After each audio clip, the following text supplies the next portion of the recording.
Ano ba ang fatty liver? Ang fatty liver o non-alcoholic fatty liver disease or NAFLD ay isang kondisyon kung saan may naiipong taba sa loob ng ating atay kahit hindi ka umiinom ng alak. Kailan ito nakikita? Common ito sa mga taong number 1, mataas ang timbang or may obesity, at ito ang nakakatakot. Karamihan sa kanila, walang nararamdaman sa fatty liver.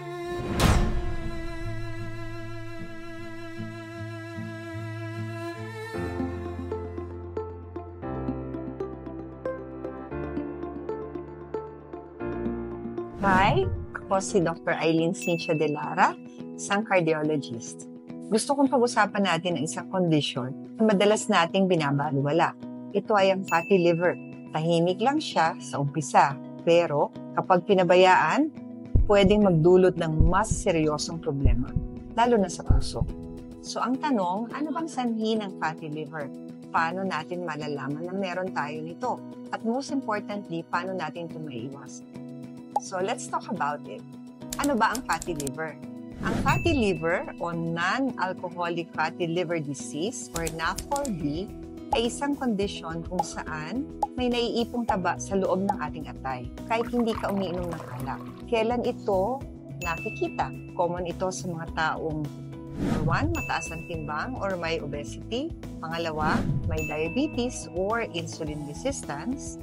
Pangatlo, kumakain ng madalas na processed food, matatamis at fast food, at walang regular na physical activity. At ito ang nakakatakot. Karamihan sa kanila, walang nararamdaman sa fatty liver. Pero habang tahimik ito, unti-unti na siyang nakakasira, hindi lang sa liver mo, kundi pati sa puso mo. So paano konektado ang liver sa puso?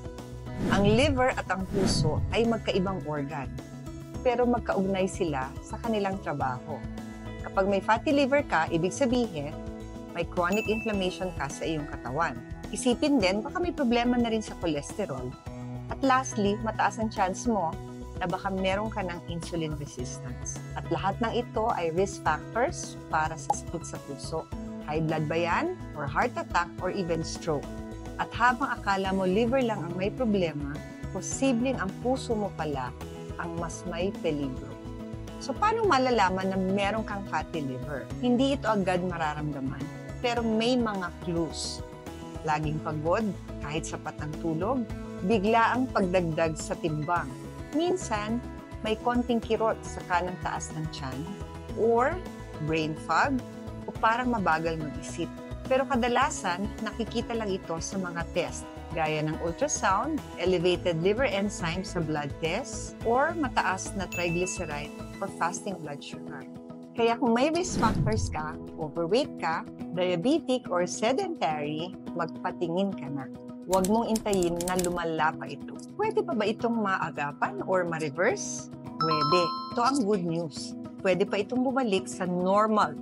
Sa ultrasound, marami kang makikitang clues na ikaw ay meron ng fatty liver. Nagsisimula ito sa tinatawag na hepatic steatosis. So ito, hindi pa nababalutan ng taba ang ating atay. So in an early stage, madali itong maagapan. So ito ang mga proven na paraan. Bawasan ng sugar at refined carbs, alisin muna ang soft drinks, white rice or processed food, dagdagan ng protein at healthy fats. Huwag kayong matakot sa itlog, isda, nuts, or even olive oil. Gumalaw ka araw-araw. Kahit simpleng brisk walking lang, malaking bagay na. Magbawas ng timbang, kahit 7-10% na weight loss dahil may impact na agad sa liver health mo. Iwasan ng self-medication.